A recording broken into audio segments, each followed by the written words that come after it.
Hello మరి ఈరోజు జరిగినటువంటి దేశవ్యాప్తంగా సార్వత్రిక ఎన్నికల్లో మరటు దేశవ్యాప్తంగా బీజేపీ కూటమికి అదేవిధంగా మన రాష్ట్రంలో మరి ఏదైతే కూటమి ఉందో తెలుగుదేశం పార్టీ జనసేన బీజేపీ కూటమి కూడా ప్రజలందరూ కూడా ఇచ్చిన తీర్పు మీరు అందరూ కూడా చూశారు. చాలా బ్రహ్మాండమైన విజయాన్ని మరి ఇక్కడ రాష్ట్ర ప్రజలందరూ కూడా ఈ కూటమికి ఇవ్వడం కూడా మేమందరూ కూడా మంచి పరిణామంగా మరి ఈ కూటమి ద్వారా మేము తెలియజేస్తున్నాం. మేము అదేవిధంగా రాష్ట్రంలో ఉన్నటువంటి 175 కాన్స్టిట్యున్సీలో దాదాపుగా 163 సీట్లు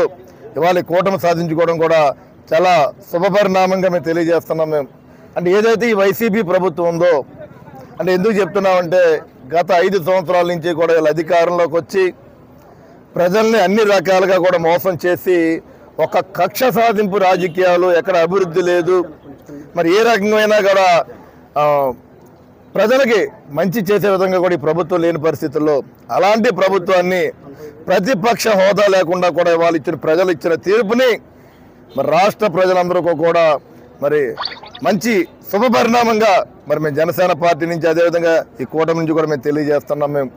మరి ప్రజలందరూ కూడా మేము ప్రత్యేకంగా ప్రతి ఒక్కరికి ఈ కూటమికి సహకరించినటువంటి ప్రతి ఓటర్కి కూడా మరి ప్రత్యేకించి పేరున హృదయపూర్వక ధన్యవాదాలు తెలియజేసుకుంటూ రాబోయే 5 సంవత్సరాల్లో ఆంధ్ర రాష్ట్ర ప్రజలకి ఒక మంచి ప్రభుత్వాన్ని మరి చంద్రబాబు నాయుడు గారి నాయకత్వంలో మా నాయకుడు ఏదైతే ఈ కూటమికి మూలకారకుడైనటువంటి పవన్ కళ్యాణ్ గారి నేతృత్వంలో ఈ రాష్ట్రానికి ఒక మంచి పరిపాలన అందిస్తామని చెప్పి ఈ సందర్భంగా మేము తెలియజేస్తున్నాం. అదేవిధంగా మరి నియోజకవర్గ స్థాయిలో నర్సాపురం నియోజకవర్గం నుంచి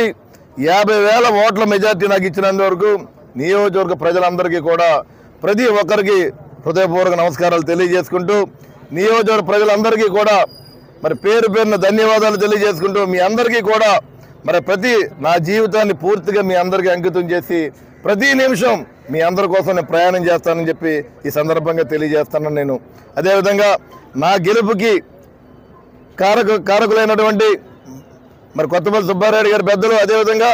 తెలుగుదేశం పార్టీ నాయకులు, బీజేపీ నాయకులు ప్రతి ఒక్కరికి జనసేన పార్టీ కార్యకర్తలందరికీ కూడా హృదయపూర్వక ధన్యవాదాలు తెలియజేసుకుంటూ మనందరూ కూడా ఏదైతే కూటమి ఉందో ఈ కూటమి 3 పార్టీల నుంచి ఇటు నియోజకవర్గ స్థాయిలో కానీ రాష్ట్ర స్థాయిలో కానీ మనందరూ కూడా కలిసి ప్రయాణం చేసుకుంటూ ప్రజలందరికీ కూడా మనం మంచి ప్రభుత్వాన్ని